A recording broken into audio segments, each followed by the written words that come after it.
All right, well, hello and welcome to our second evening with the experts. Tonight we're going to talk about our NAMI programs for veterans and loved ones. We have a panel of NAMI Multnomah volunteers with us today. They're going to speak to the programs that they lead. They've all done these programs themselves and then trained to teach them or lead them as well. So got a lot of great insight from the people that know it best. I'm going to share a PowerPoint, or I guess I'll start by introducing myself. I'm Taylor. I am the Community Engagement Supervisor for NAMI Multnomah. And I'll just go down the line and let my presenters introduce themselves. Barb, do you want to go first? Oh, Share a sure. little bit about yourself. Sure. Good evening, everyone. Thank you for attending. So a little bit about myself. I am the spouse of a Cold War era Navy career person. He has major depression, PTSD, and anxiety. And that's what brought me to NAMI.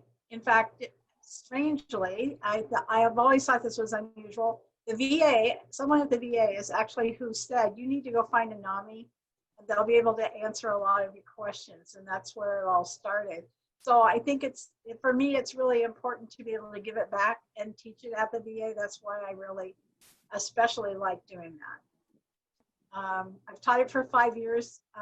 Those of us that started it at NAMI Multnomah in 2015 were the second, we were the second affiliate on the West Coast to be able to offer it. So it was kind of cool. And that's NAMI Homefront. That's right. Barb teaches, yeah. Awesome. Dan, do you want to go next? Good evening, everyone. My name is Dan Friedrich, and use the pronouns he, him. I'm a veteran. I found NAMI as I began to work as a peer support specialist, and I was looking for places to volunteer. And I took the NAMI peer-to-peer class, the veteran-specific one, and now I'm a peer-to-peer leader, and I've taught the veteran-specific class and the peer-to-peer class for non-vets also. So thank you, and I look forward to imparting whatever I can and being helpful. Thanks, Dan. Selena, do you want to go next? Good evening, everybody, and welcome to the class. Thank you for participating. My name is Selena Norton, and I am a veteran of 20 years, retired. I have some mental health issues that I developed, PTSD and anxiety, while I was still in the military. Over the years, I've learned to cope and adapt pretty good with my situations because I'm aware of what my triggers are and what medicines work. I found NAMI through the NAMI walks. And then as I looked through some of their pamphlets, I discovered all the classes that they offer, and I thought it was great. And so then I also had this peer support specialist training and a few other trainings, and I'm now a facilitator, and I teach several classes, but the primary class that I teach is the veterans only peer-to-peer support group, and that happens every third Wednesday of the month. So if you're interested, please register. Thanks, Selena. And Karen?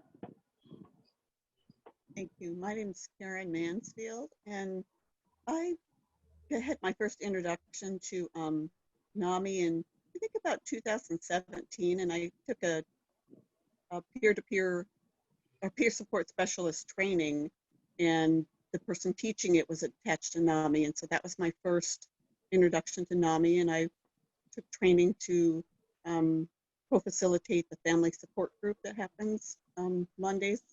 And the main thing I do is teach the NAMI peer-to-peer veteran-specific class. Awesome. Thank you. So I'll go ahead and share the PowerPoint that we'll go through today, and I'll be sure to send this to you all later as well. Just let me know if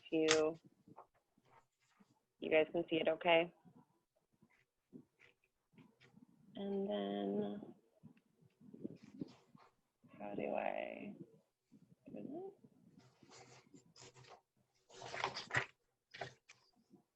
Okay, awesome. So as you already know, we're here to talk about programs for veterans and loved ones that NAMI offers. Oops, there we go. So all of our NAMI Multnomah programs are free. They are led by trained NAMI volunteers who have lived experience. They're also open to anyone who identifies with the group that is being served, regardless of diagnosis. So you don't have to be officially diagnosed to be able to come to one of our groups, or your loved one doesn't have to be. They're currently virtual, so no matter where you are, you can join them as long as it works with your time frame, time zone. And so because of that, they're currently available to individuals living outside of Multnomah County as well. So we're going to start by talking about our veteran support group, which is Selena. So I'll give you the floor. Our veteran support group is focused on mental health, wellness, and recovery, specifically for veterans experiencing mental health differences. And as is stated, the third Wednesday of each month, it's a 90-minute class, starts at 6 to 7:30. And we are also currently providing a virtual classroom. In this support group, we define that each one of us has different diagnoses. The class is guided by individual priorities and goals. It's strengthened when pursued early in life and enhanced by support from people with similar life experiences.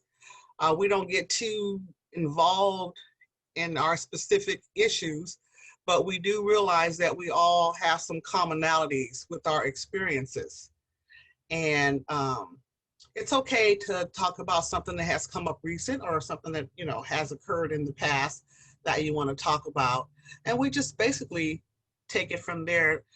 Everyone has something to talk about, and what might be traumatic for me might not be traumatic for the next person, but we respect everybody's experiences. And that, I guess that goes on all year long, does it, Taylor? Yeah, so the support group is not, it's separate from our classes in the way that there's no like start and end date. Right. So you can join it at any time, you can skip a week, you can, you know, it's not a curriculum. Yeah.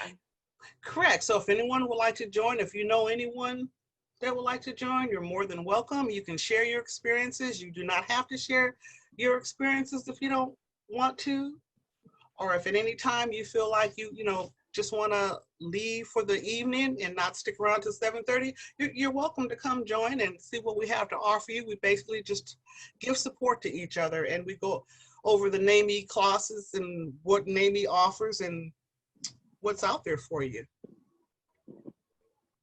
Awesome. Thank you, Selena. And I want to offer up, if anyone has any questions about each different group as we're going along, feel free to put them in the chat box, or you can save them until the end as well. That's fine. Selena, what are like the top couple things that you think veterans get from your group? I think they get a sense of well-being, and they feel much better about themselves when they realize they're not the only one with similar experiences or thoughts. That we talk about, there is no stigma like back in 20, 30 years ago. If you have a problem, something's wrong with you. Everybody has problems, everybody, whether you want to put a name on it or not. But we don't stigmatize people.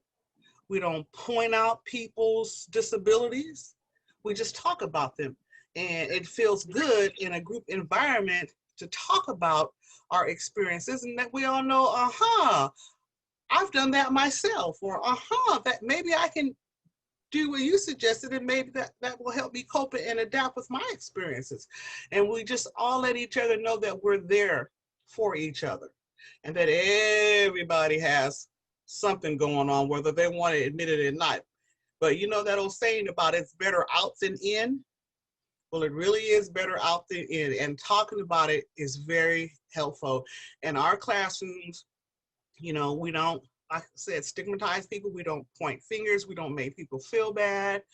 We don't trigger people. If we do and they don't know it, we hurry up and get off the subject, or they feel free to exit the classroom, and they're welcome back at any time.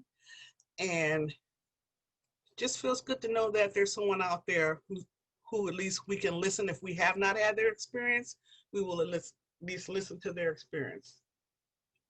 Awesome. Thank you. All right. We have our veteran-only peer-to-peer class, which I think Dan might start us off with this one. Yeah. Hey, hi, everybody. This is Dan again. And, what I like to say about NAMI peer-to-peer is that it's a very non-critical and accepting place. Just like Selena said, I found it to be a place, and the reason why I really wanted to teach it, wanted to be involved with it, is because I felt that, no matter where I came from in my recovery journey, in my path, there was benefit. And something that it helped me with a lot, something that it talks about is, enhancing compassion and understanding as an individual. And that's something that I came looking for the program to help me with was, as I worked through my own journey with post-traumatic stress and addiction, I would like to be healthy when I talk to my peers and other veterans. I like to sit there with them and to be healthy and to give them, not platitudes, but, actually support and, enhance that feeling of not being alone. And, I had a lot of questions about how to do that. Along my journey, there were unhealthy places that I found myself in, and I really found that the community that happened inside the NAMI veteran peer-to-peer was I was able to meet other veterans from all walks of life in a low barrier program to really talk about these and to set visions with each other and talk about interacting with our healthcare providers, building confidence in decisions and sort of sharing our story in a helpful way, in a way that empowered us, each other, to start strengthening relationships and build that communication, and then to sort of form a bond of, we're in this journey together. And that's something that I really missed about the dynamic of being in the military. And I sort of found that again when I got to the veteran peer-to-peer. It really helped. For me, I was wondering, hey, do I want to be in healthcare? Do I want to do this, that, and everything? It gave me a nice place to examine those goals. And I think for a lot of other veterans that I experienced the program with, they were able to bring their own questions, their own experiences, and then learn skills together and work on goals together in that very, like I said, non-critical acceptance place. Outstanding.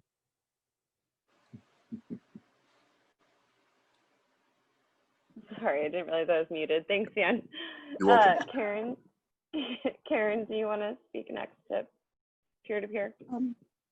With this one? Yeah, the veteran-only peer-to-peer class. Yeah, I just wanted to go over the class a little bit. There's 8 classes. The first class covers mental health and recovery. We do an overview, talk about recovery and the definition and the different views. Class 2, we do the brain and the body, talk about 8 dimensions of recovery. Class 3, we do telling our stories, mental health exercises, like working on our personal stories. For class 4, we work on strengthening relationships, types of relationships, work on making I statements and practicing I statements, reviewing, what is a behavior. Class 5 is growing support networks or social supports, identifying different types of relationships, social support resources. And we have a worksheet where we talk about what we appreciate about ourselves. It's a nice resource.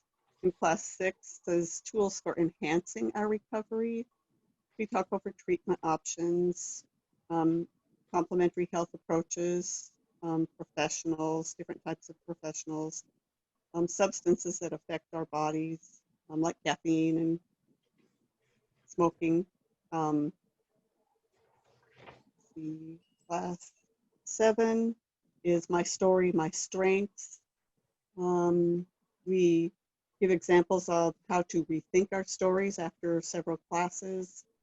Sometimes we see things differently, making sense of our past, focusing on what our strengths are and looking at those, looking at highlighting our own accomplishments, and learning how to be kind to ourselves. So we rethink our story. We work on we have a worksheet and information where we talk about the rights of individuals receiving services and about partnering with healthcare providers and how to prep for appointments. And we even talk about PAD, which is acronym for Psychiatric Advanced Directives. We have breathing exercises throughout the 8 weeks. For the class 8, we do a reverse brainstorming activity. We review topics from the week. We revisit our personal vision statement, which we covered in one of the classes. And we create a learning new ways of looking at how our vision may have changed over the 7 weeks, and some more goal setting review. An idea of what's covered in the class. Yeah, that's amazing. Thank you, Karen. You're welcome. Selena, did you want to add anything? I think Dan and Karen covered that very well. We start and stop the classes on time, and we do have a break so everyone can get up and stretch. And everyone participates. We call on them, and if they want to pass and they don't want to have anything to say on a particular topic, that's okay too. That's awesome. And same question, I think, for this one. Like, what do you think anyone can answer this. What do you think like the key takeaways are from this peer-to-peer class for anyone who's been through it already? For me personally, one of the big takeaways, and everybody's is going to be different. I think somebody mentioned that the goal setting and identifying what things you can change in the process, because we work on multi-step goals and SMART goals.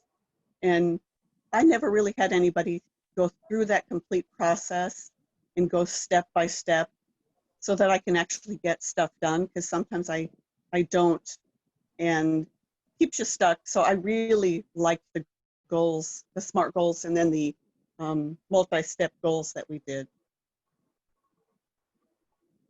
I really like the class on support groups because we have exercises that, let you know who's in your personal support group and other support groups. And sometimes it's really surprising when you start to write down certain names and where you place certain people, and to know, well, maybe I don't need this person in my group at all, in my circle of acquaintances or my circle of friends or family, because some people make your situations worse and not better.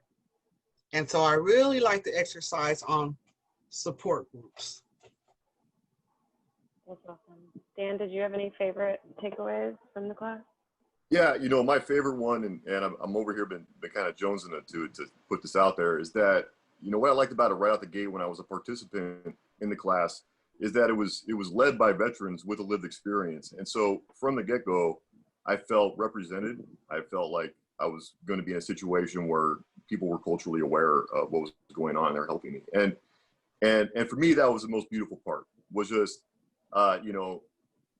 Karen, you taught the class that I took, was just knowing that I was sitting there, and for me, what over the 10 years of my progress up to that point was something I felt that was missing in my care, was that the person sitting across the table leading, teaching the class, providing the training, I wasn't sure if they knew what being a veteran was like. And so coming into this role where that really for me brought a sense of safety and a willingness for me to be open and to share. And then I noticed that sort of throughout the class, and everyone's sharing and everything like that. So that was it for me.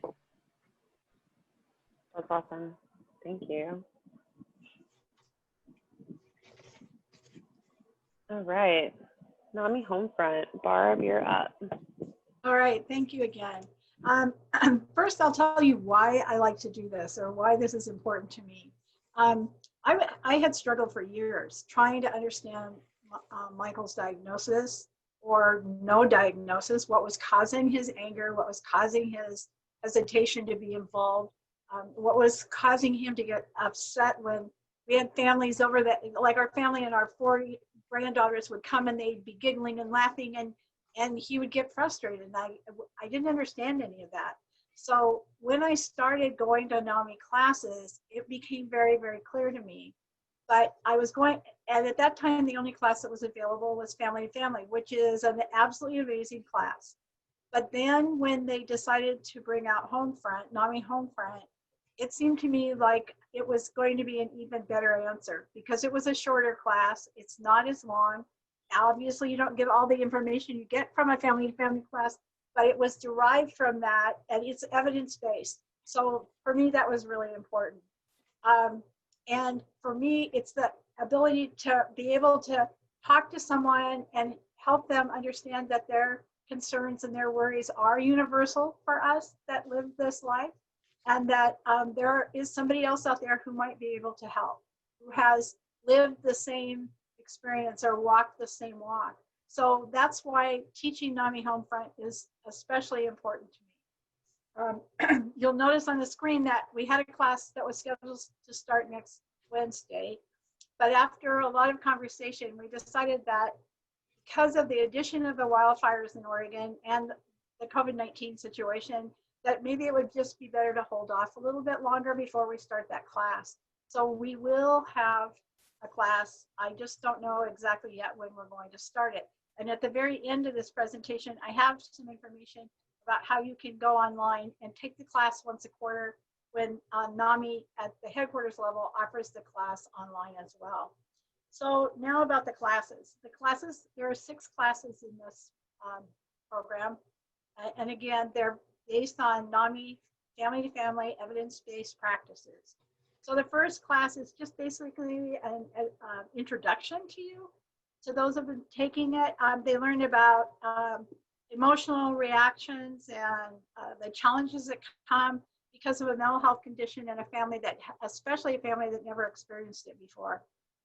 We learned about the challenges that stigma adds to all of this. And it's especially true in the military or veteran community because of the culture of, you don't talk about it, you don't do it, you know how to do what you need to do because that's what you've been trained and you know what to do. So understanding that that's part of the culture sometimes is a really big help. The second class is on the biology of mental health conditions and getting a diagnosis. So in that class, it's an overview of the development and function of key brain areas. We talk about the onset of mental health condition, and we talk about brain injury. So TBI is also part of this conversation. We learn about critical periods in developing a disorder, and we provide an example of a crisis file. And we explain to people why it's good to keep good records of your loved one. If you're a family member or a caregiver, written documentation in some form or another can be extremely valuable, especially if you're trying to convince a provider of something that you're witnessing or you've experienced that they don't seem to be interested because the veteran or the service member hasn't discussed that. And if you have it in writing and you can open it up and say, this is what I've observed here and this month and this month and this month, it will give them reason to give more credence to what the family member or the caregiver is giving. So we give an actual copy of a suggested crisis file and what to ask so that you have all that pieces of information. Class 3 is understanding trauma and an overview of diagnosis. And during this class, we discuss trauma from the perspective of the public, but then the various kinds of trauma that is very different for service members and veterans. We talk about the fact that many of the things that happen in our homes these days, we have normal reactions to an abnormal situation. And even that sometimes help people to understand that what they are experiencing with their veteran could be different from the person they know down the street who also has a very similar diagnosis, but the experience and the way they handle it is very, very different. We talk about the differences between an episode and a disorder, which is part of the diagnosis piece. And we provide an overview of some of the major mental health conditions. So we talk about PTSD, anxiety, schizophrenia, borderline personality disorder, and dual diagnosis, which probably most of you understand what that is. it's having a brain disorder and an addictive disorder as well. Then we have class 4, treatment systems and services. It's an overview of treatment and where it's offered. So a service member will go to the DOD, a veteran or a prior service member will go to the VA. And then there are community providers now as well, especially with the advent of the processes that are giving veterans the opportunity to go to the private sector through one of the programs at the VA. So it's important that we begin to understand more about that process. Let's see, what else do we do? Okay, that's pretty good. I also should say, right now while I'm thinking about this, that these classes, when we say veterans or we say, well, service members, they're active duty, but when we say veterans, we mean anyone who's been in the military and you are a caregiver or a family member and you have a concern that there is a mental health piece involved. You do not have to be a veteran with an honorable discharge in order to be included in these classes. And we've had many caregivers come because part of the problem is their veteran cannot access services because of the nature of their discharge, but they can come to these classes. And we can give them outside resources sometimes that will help. Class 5 is crisis preparation and communication skills. And one of the most important things I think in this class is we help people understand how to see the individual first and not the diagnosis. And that is so important for that person. So we all need to understand that there is still a loving person behind the disorder. And it's important for us to be able to recognize that. We talk about communication skills and problem solving as well. And then in the last class, we talk about the roles that the family has. Each family member, their role is going to be different. And it's always really shocking. And this happens many times in these classes. I'll have a mother and a father there because their son or daughter is a veteran and they're suffering from whatever kind of concern. And during the class, they'll answer a question and they'll look at each other like, what are you talking about? And what they begin to understand is, even though they are trying to agree together as the parents on what they need to, decisions that they have to make, they are not viewing it the same way at all. They're seeing it from a very different place because they are a mother who is never going to see it quite like the father, who's not going to see it like the mother or the sister in the family. I mean, it's really important that people understand that they can be on the same page but not have the same vision of that page. It's important for them because then they feel actually more supported. We talk about the need for advocates, and we talk about the need for being willing to speak up against stigma and discrimination. And the last class is not quite as intense as some of the others, but I think it's really, really valuable for people. So I have an instance that I want to share with you because sometimes we wonder how important these classes really are and what their impact truly can be. So I'm going to tell you a little bit of a story. A few years ago, teaching a Homefront class, I was approached on the first night by a participant that wasn't actually even registered. And we don't really encourage that, but every once in a while it happens. And it happens because the class is at the VA hospital. And when someone is there to see a loved one who's in the hospital, sometimes in mental health, they will recommend that that person join the class. And they send them sort of downstairs to do it. So in fact, she told me that night that her husband was a Vietnam era vet, and he had been admitted that day to 5C at the VA, at the Portland VA Center. Now, if you don't know what 5C is, it is the secure mental health ward at the Portland VA Medical Center. So, so she said, she told him that she would come because she felt like she had to, but that she really didn't think that there was anything that we could have for her that would be of benefit to her, because it's been a very long time, as she said, since her husband was in Vietnam. So she said, can I just sit here and listen? I really don't want to talk and I really don't want to participate actively. And I said, sure, you can do that. And I said, if it comes to you, if something comes around the table and it comes to be your turn, you just say, I'd like to pass. And that's what you can do. It's a part of our program.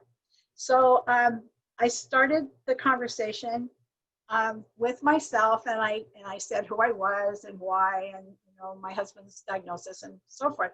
And then I started at one corner of the room, and we went all the way around the room.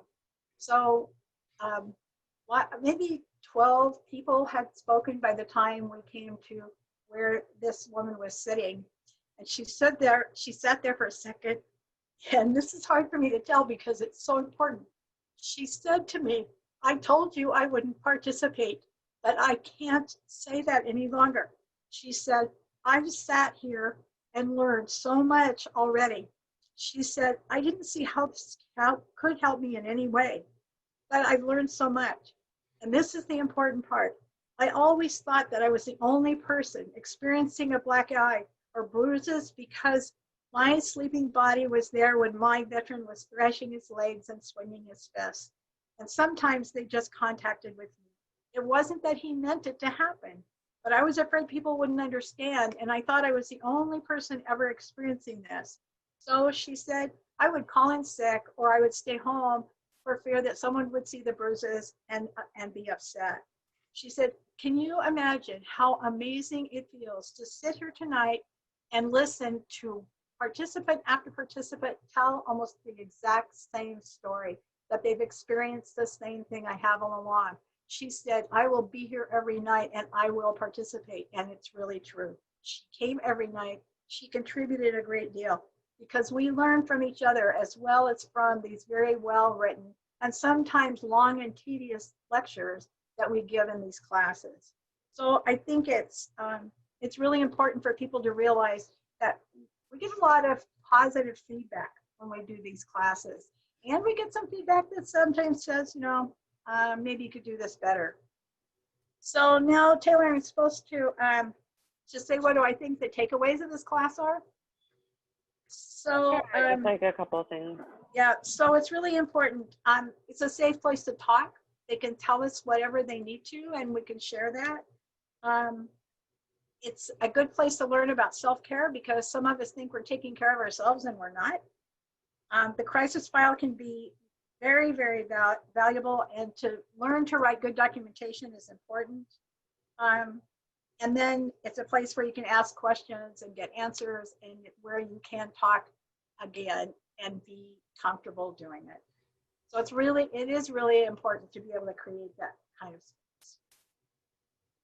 So the only other thing that I have is I want to tell you about the national online course. So they do this once a quarter, and they schedule the classes according to time zones. So they have an Eastern evening time zone, an Eastern daytime time zone, Pacific evening time zone, and Central evening time zone. And when they send these emails out, they tell us the dates and the times that it will be. And then you go online through the email and schedule yourself for one of the classes. For us on the West Coast, this is especially kind of a cool situation because you may not be, so like this time it's on a Monday night from 8:30 or from 6:30 to 8:30 here in Portland. And that you want to do this, but this may not work for you. You can figure out from this list of classes what time you could actually join the other class in a different time zone, and it may work out better for you, and you can do that. So instead of going on a Monday evening, you could go on a Wednesday afternoon or a Wednesday evening, according to this, except instead of starting at 6:30 at night, you're going to start at 3:30 in the afternoon. So it can be made up in a way that will really help you. So I think that's all I have for now. Thank you, Barb. And I'll send out, I'll get that information from you and we can send it out to everyone in the email that I send out. Right. Awesome. All right, so Evening with the Experts, that's what you guys are at right now and what you may have come to on Tuesday. So we still have 2 more Evening with the Experts coming up. On Monday, September 21st, we're going to talk about veteran stigma and resiliency. And then on Wednesday, September 23rd, we're going to talk about veterans' mental health, substance use, and suicide. And so if you're not registered, be sure to register. Let me know if you'd like to get registered. We've been doing these at least once a year since I've been at NAMI. And so last year, they had different topics that were totally different from the ones that we did this year. And they have on our website, namimultnomah.org/evening with the experts, you can see summaries from each of those events. And I am sure that someone else could probably tell you what those events were, since I wasn't working on this program last year. Were any of you all on the panel doing the program last year? I know we did one about women's veterans. And I think there were at least 1, if not 2, on suicide prevention. Yeah. Oh, yeah. We did some on suicide prevention. And then LGBTQIA Yes, veterans. you're right. Yeah, and so any of those summaries, you can find them on our website as well. And that's also where you can find recordings from this year's Evenings with the Experts. But basically, it looks like this. We get experts from the community that talk about different topics and dive deep and start a conversation. And they've proven to be very useful and helpful. And so, oh, go ahead, Barb. No, I was just going to say, you might tell them that if they have ideas for this, to send it to you. Yeah, absolutely. So I'm doing these programs now, the Evening with the Experts. And so if you guys have any topics that you would like to discuss or you'd like to see someone discuss, please feel free to let me know. So I'll go in a little bit about our other programs. So for support groups, and this is similar to Selena's veteran-only support group, we also have a group that's open to the general public, the NAMI Connection support group. We also have family support groups, which is going to be for family members of veterans as well as other family members of individuals who have a mental health diagnosis or a mental health condition, not a diagnosis. Then we have our parent support groups, which are for parents of children and adolescents with behavioral or mental health barriers. And then our partners and spouses group, which is for if your spouse or loved one or partner has a mental health challenge. And then we also have our NAMI hike, which happens once a month. And we are doing these again, although they look a lot different. They're limited to 8 people, masks and social distancing are required. But if you're interested in getting involved with the community and getting involved with the NAMI hike, it's a really good way to like get out in nature and be around supportive individuals. And I don't know if anyone on our panel wants to speak to any of these, but I might have covered it. Okay, cool. So education classes, along with our veteran-only peer-to-peer class, we have a general public peer-to-peer class, which is, I believe, very similar curriculum. It's not the same. It's just not specific to veterans. Our family-to-family class is, like what Barb said, what the Homefront class was based on originally. It does look a little different now, but it is for any family member. And family member is a term that is used lightly. If your friend has a mental health condition and you're feeling the challenge of dealing with that, you're welcome to come to the family class or the family support group. And our basics class is the class for parents of young ones who are struggling. And then our peer support specialist training, which we offer 4 times a year, is a training that is, it helps you get your peer support specialist certificate, and you can then be a traditional healthcare worker.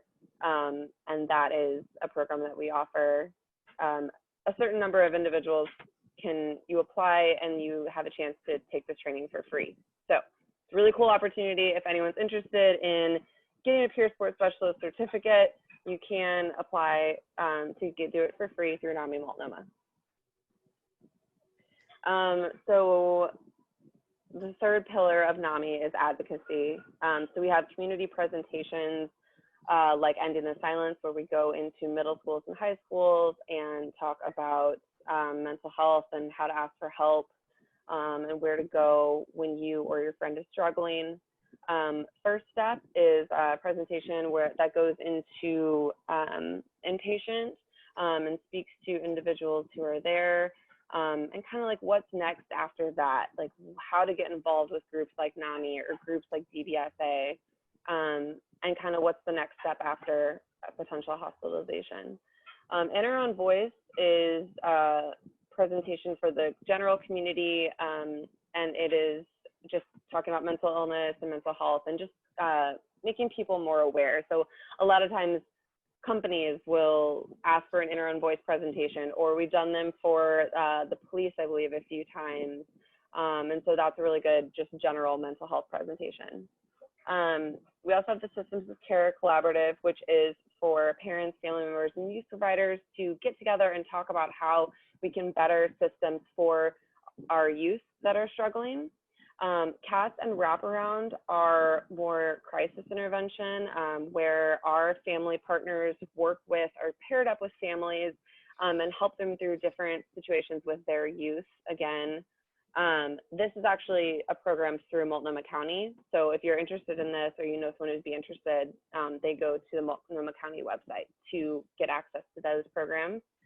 And NAMI Walks Northwest is just our fun little fundraiser once a year, and it doesn't cost to walk. It's just a great way to get together. Selena, we met Selena that way. Yeah, it's so much fun. I've done about 5 of them. It's so much fun.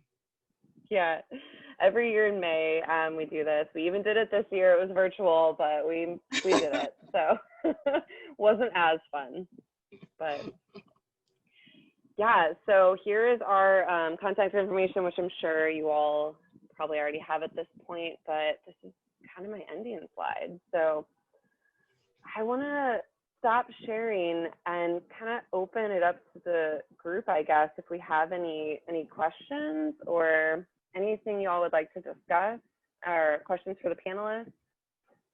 And we are going to have a topic again on Monday where we're talking about stigma and resiliency. And I think we might answer a lot of these questions then too, of just like what is keeping veterans from maybe seeking out the service or seeking out the help. And I don't know, Dan, if you want to speak a little bit to that, I know that you're going to be on the panel, so you can give a little taste of what that's about. Yeah, that's where my thumbs up emoji came from. I agree with you, and you know, John, I hope to see you there too. It's when I was thinking about recruitment, I was thinking about it from the sense of, you know, bringing veterans into the programs, but then also volunteers for these programs as leaders. And you know, I don't want to go into it too much now, but you know, for me, it had a lot to do with stigma and just asking for help. I know in my own experience, it took me. I got out of the service in 2006. I didn't ask for help until 2009, and I wasn't willing to go to NAMI because it was out in the world somewhere. I had a fear, you know, and it took me until, I think, Taylor, last year to really be open to that. And so for me, the answer sort of has been, well, I'm going to keep walking my path and then talking to veterans and talking to as many people as I can. And then I also have this sense of they'll come when they're ready. You know, and I need to be there. If it's something I'm passionate about, then I need to be there because I'm ready now. But just having that awareness of that, I think for me, that's a big factor. What's from my own experience, and a lot of veterans I hear from is similar to them too, is just kind of progressing and feeling safer. And then kind of gently coming into it at their own pace. Yeah. Thank you. And that's definitely a dynamic where I never try to force, you know, and so that's been a challenge for me as far as recruiting, especially my peers. I'm like, we're ready. We've got a program. Let's do this. And I sort of take off the gas pedal and I go, are you ready? You know, and if you're not, okay, where are the barriers? I think that's where like having peers, peer-to-peer, and then peer support specialists who are veterans, I think that's really where the magic starts to happen in that context to help with facilitating that that journey over that barrier, or whatever it might be for the individual. Absolutely. That's a good point, Thank Dan. you. Yeah, I think that when I was talking to a lot of you as I was starting to coordinate these, like the word stigma kept coming up, or barrier, or and you know, all these similar terms. And so I was like, we need to take this head on. Like, let's do this head on. And so that's what Monday's actually topic is going to be about. And I do hope to see you all there. Is NAMI statewide focused or local chapter focused? So we have both, actually. There is NAMI Oregon. Oh, sorry, I jumped to the chat to answer questions. We have NAMI Oregon, which is our state organization, and then we do have local affiliates all throughout the state of Oregon. So it's best to find your local affiliate by contacting NAMI Oregon, and I can also make sure to give that information in the email that I send out as well. And I think if anyone is interested in starting a chapter, again, it can be very small. It can be just starting with Homefront, or just starting with veteran-only peer-to-peer. NAMI Oregon is who you'd want to contact as well for that. So, and you know, no pressure to do that, or just throwing out ideas. But yeah, awesome. So I have one last word to say before you go. Before we go, is that word of mouth is and always has been very powerful. And you know, sometimes, especially when we're getting at veterans, you got to say it over and over again. So just keep putting it out there. And like Dan says, I totally agree. No pressure though. But if we just let them know it's there, and the more we talk about it, perhaps more comfortable they'll get, you know, with it, and want to say, well, let me check it out, along with us exposing them to the technology. But don't forget, the word of mouth is powerful. Just keep telling people.